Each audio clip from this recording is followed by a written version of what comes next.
अगर अरावली ना होती तो थार का रेगिस्तान कब का दिल्ली और हरियाणा तक फैल चुका होता। क्या जो पहाड़ी 100 मीटर से थोड़ी कम है वो पहाड़ी नहीं है? अरावली को ये नुकसान नहीं पहुंचा सकते। बीजेपी को ये डिसीजन बदलना पड़ेगा। अरावली की कुल लंबाई 800 किलोमीटर से ज्यादा है। इनमें से करीब 550 किलोमीटर हिस्सा राजस्थान में। अरावली को सिर्फ ऊंचाई से मत मापिए। अगर अरावली गिरी, हमारी हवा, हमारा पानी और हमारा भविष्य खतरे में पड़ेगा। 2.5 अरब साल पुरानी अरावली, जो हजारों साल से इस देश की हवा, जमीन, पानी की रक्षा करती आई है, आज वही अरावली खुद को बचाने की लड़ाई लड़ रही है। आज अरावली पर खतरा किसी तूफान या भूकंप से नहीं, बल्कि एक 100 मीटर की लाइन से है। ऐसा नियम जिसने तय कर दिया कि कौन सी पहाड़ी कटेगी, कौन सी पहाड़ी बचेगी। अरावली की जो शांति थी अचानक एक जंग में बदल गई। एक ऐसी जंग जिसमें सवाल सिर्फ पहाड़ों का नहीं बल्कि हमारी जिंदगी का भी है, क्योंकि अरावली सिर्फ पत्थरों का ढेर नहीं है। अरावली एक ऐसी दीवार है जो रेगिस्तान को आगे बढ़ने से रोकती है, जमीन के नीचे पानी संभाल कर रखती है, जो जंगलों, जानवरों और इंसानों को जोड़ कर रखती है। अब सवाल उठ रहा है कि क्या अरावली को सिर्फ उसकी ऊंचाई से पहचाना जाएगा?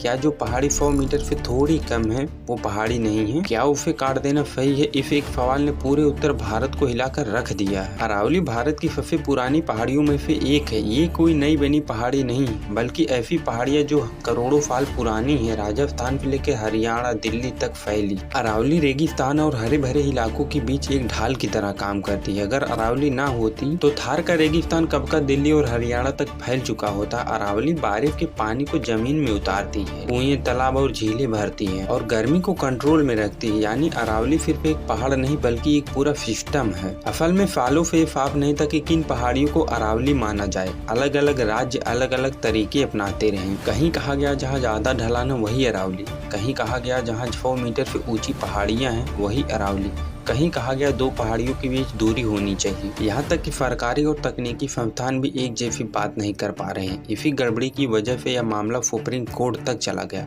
कोर्ट ने कहा जब पहचान ही साफ नहीं है तो बचाव कैसे होगा। 2010 में फॉरेस्ट सर्वे ऑफ इंडिया ने अरावली को पहचानने के लिए 3 बातें कही थी। पहाड़ी की ढलान 3 डिग्री से ज्यादा होनी चाहिए और ऊंचाई 100 मीटर से ज्यादा होनी चाहिए। 2 पहाड़ियों के बीच की दूरी 500 मीटर से कम होनी चाहिए।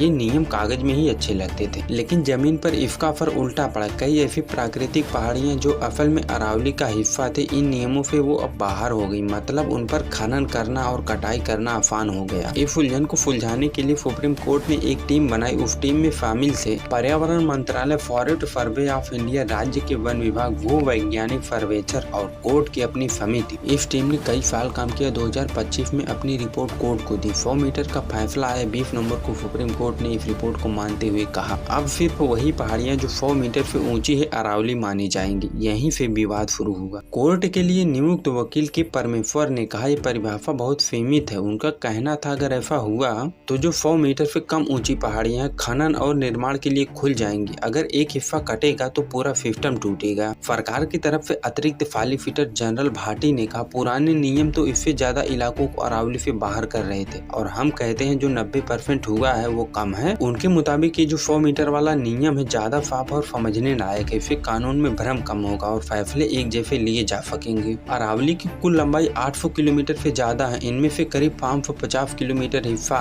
राजस्थान में। रिपोर्ट के मुताबिक राजस्थान की 90% पहाड़ियां 100 मीटर से कम ऊंची है। मतलब नए नियम के बाद सिर्फ 8 से 10% पहाड़ियां कानूनन अरावली कहलाएंगी। बाकी का हिस्सा सेफ जोन से बाहर है। अरावली को सिर्फ ऊंचाई से मत मापिए। अरावली पानी को जमीन में उतारती है, जंगलों और जानवरों को जोड़ती है, गर्मी और प्रदूषण कंट्रोल करती है। अगर पहाड़ कटे तो पानी की धाराएं टूटेंगी, जल फूकेंगे और रेगिस्तान बढ़ेगा। अगर एक बार ये नुकसान हुआ तो उसे ठीक करना लगभग नामुमकिन होता है। तो सवाल फिर इतना नहीं है कि अरावली 100 मीटर की है या नहीं। ये सवाल है क्या हम अपने आने वाले कल को एक लाइन के भरोसे छोड़ सकते हैं? क्योंकि अगर अरावली गिरी, हमारी हवा, हमारा पानी और हमारा भविष्य खतरे में पड़ेगा।